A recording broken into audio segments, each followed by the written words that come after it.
ओम नमः शिवाय। जय श्री कृष्णा। नमस्कार दोस्तों, स्वागत है आप सभी का मेरे YouTube चैनल आर के भक्ति ज्ञान में। भक्तों, आज की वीडियो में हम आपको सोमवती अमावस्या की व्रत कथा सुनाएंगे। तो सभी भक्तजन हमारी कथा को श्रद्धा भाव और प्रसन्न चित्त मन से सुने। जो भक्त हमारे चैनल पर नए आए हैं, जिन्होंने अभी तक हमारे चैनल को सब्सक्राइब नहीं किया है, वो हमारे चैनल को सब्सक्राइब करें। वीडियो अच्छी लगे तो वीडियो को लाइक करें और कमेंट में ओम नमः शिवाय, ओम उमा महेश्वराय नमः अवश्य लिखें। सोमवती अमावस्या पर सुने इस कथा का पाठ, मिलेगा सौभाग्य का वरदान। एक समय की बात है, एक साहूकार था जिसकी एक बेटी और 7 बेटे थे। उन सभी बेटों का विवाह हो चुका था, जबकि बेटी अविवाहित थी। इस बात से साहूकार और उसकी पत्नी बेहद परेशान थे। साहूकार एक साधु का भक्त था जो अक्सर भिक्षा लेने और उन्हें आशीर्वाद देने के लिए उनके घर आता था। साहूकार की पत्नी ने देखा कि साधु ने उनकी सभी बहुओं को समृद्ध जीवन का आशीर्वाद दिया है, लेकिन उन्होंने कभी उनकी बेटी को आशीर्वाद नहीं दिया। इसके बारे में जब उन्होंने साधु से पूछा तो वे कुछ बिना कहे वहां से चले गए। इससे साहूकार की पत्नी को शक और बढ़ गया। जो कुछ भी हो रहा था उससे चिंतित होकर उन्होंने अपने परिवार के एक पंडित से सलाह ली और अनुरोध किया कि वह उनकी बेटी की कुंडली पढ़े। तब पंडित ने कुंडली पढ़ी तो उसने बताया कि अगर आपकी बेटी का विवाह हुआ तो उसे अपना शेष जीवन विधवा के रूप में बिताना पड़ेगा। हालांकि पंडित ने कहा कि अगर आपकी बेटी दीप पर रहने वाली एक विशेष धोबन से सिंदूर ले और उसके बाद सोमवती अमावस्या का व्रत रखे तो उससे उसका भाग्य बदल सकता है। साहूकार की बेटी अपने एक भाई के साथ समुद्र तट की ओर चल पड़ी और समुद्र पार करने के तरीकों की तलाश करने लगी। उस दौरान उसने देखा कि वहां एक गिद्ध का घोंसला था, जहां पर कुछ गिद्ध रह रहे थे और एक सांप पेड़ पर चढ़ गया और मादा गिद्ध द्वारा दिए गए सभी अंडों को खा गया, जबकि अन्य गिद्ध भोजन की तलाश में थे। सांप के इस नियमित व्यवहार से गिद्ध का परिवार तबाह हो गया। इसके बाद लड़की ने खतरे को देखा और सांप को मार डाला और गिद्धों को उस परेशानी से मुक्त कर दिया। इससे गिद्ध बहुत खुश हुए और समुद्र पार करने और द्वीप पर पहुंचने में उनकी सहायता की। जब साहूकार की बेटी आई तो उसने छिपकर धोबिन की सेवा की, जिससे धोबिन बहुत प्रसन्न हुई। एक बार जब धोबिन को उसके अच्छे काम के बारे में पता चला तो उसने उसे आशीर्वाद दिया, साथ ही अपने हाथ में सिंदूर देकर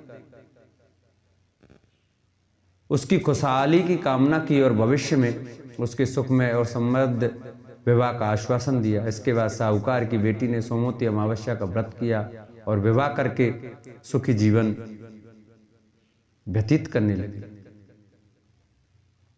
बोलो अमावस्या मात की जय। दूसरी कथा इस प्रकार से है। गरीब ब्राह्मण का परिवार था। उस परिवार में पति पत्नी के अलावा एक पुत्री भी थी। वह पुत्री धीरे धीरे बड़ी होने लगी। उस पुत्री के में समय और बढ़ती उम्र के सभी स्त्रीोचित गुणों का विकास हो रहा था। वह लड़की सुंदर, संस्कारवान एवं गुणवान थी, किंतु गरीब होने के कारण उसका विवाह नहीं हो पा रहा था। कुछ दिन बाद उस ब्राह्मण के घर एक साधु महाराज पधारे। वो उस कन्या के सेवा भाव से काफी प्रसन्न हुए। कन्या को लंबी आयु का आशीर्वाद देते हुए साधु ने कहा, इस कन्या की हथेली में विवाह योग्य रेखा नहीं है। तब ब्राह्मण दंपति ने साधु से उपाय पूछा कि कन्या ऐसा क्या करे कि उसके हाथ में विवाह योग्य बन जाए। साधु ने कुछ देर विचार करने के बाद अपनी अंतर्दृष्टि से ध्यान करके बताया कि कुछ दूरी पर एक गांव में सोना नाम की धोबिन जाति की एक महिला अपने बेटे बहुओं के साथ रहती है, जो बहुत ही आचार विचार और संस्कार संपन्न तथा पतिपरायण है। आपकी यह कन्या उसकी सेवा करे और वह महिला इसकी शादी में अपने मांग का सिंदूर लगा दे। इसके बाद इस कन्या का विवाह हो तो इस कन्या का वैधव्य मिट सकता है।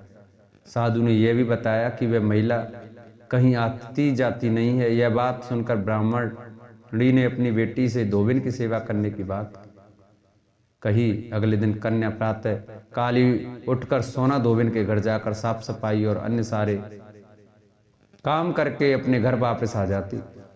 एक दिन सोना धोबिन अपनी बहू से पूछती है कि तुम तो सुबह ही उठकर सारे काम कर लेती हो और पता भी नहीं चलता। बहू ने कहा, माँ जी मैंने तो सोचा कि आप ही सुबह उठकर सारे काम खुद ही खत्म कर लेती हो, मैं तो देर से उठती हूँ। इस पर दोनों सास बहू निगरानी करने लगी कि कौन है जो सुबह की घर का काम करके चला जाता है। कई दिनों के बाद धोबिन ने देखा कि एक कन्या अंधेरे घर में आती है और सारे काम करने के बाद चली जाती है।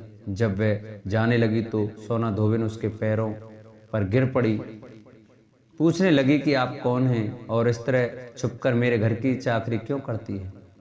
तब कन्या ने साधु द्वारा कई सारी बात बताई। सोना धोबिन पतिपरायण थी, उसमें तेज था, वह तैयार हो गई। सोना धोबिन के पति थोड़ा अस्वस्थ थे।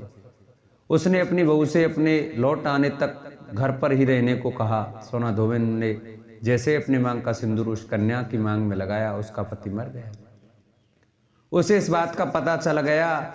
वह घर से निराजल ही चली थी, यह सोचकर कि रास्ते में कहीं पीपल का पेड़ मिलेगा तो उसे भांवड़ देकर और उसकी परिक्रमा करके ही जल ग्रहण करेगी।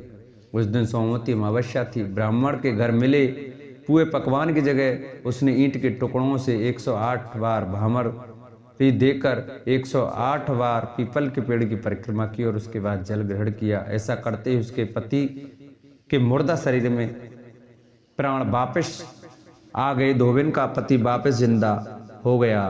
बोलो शंकर भगवान की जय, बोलो अमावस्या माते की जय। जिन भक्तों को हमारी सोमवती अमावस्या की वीडियो कथा अच्छी लगी हो वो हमारी वीडियो को ज़्यादा से ज़्यादा शेयर करें। जिन्होंने अभी तक हमारे चैनल को सब्सक्राइब नहीं किया वो चैनल को सब्सक्राइब करें, वीडियो को लाइक करें और कमेंट में ओम नमः शिवाय अवश्य लिखें। बोलो शंकर भगवान की जय।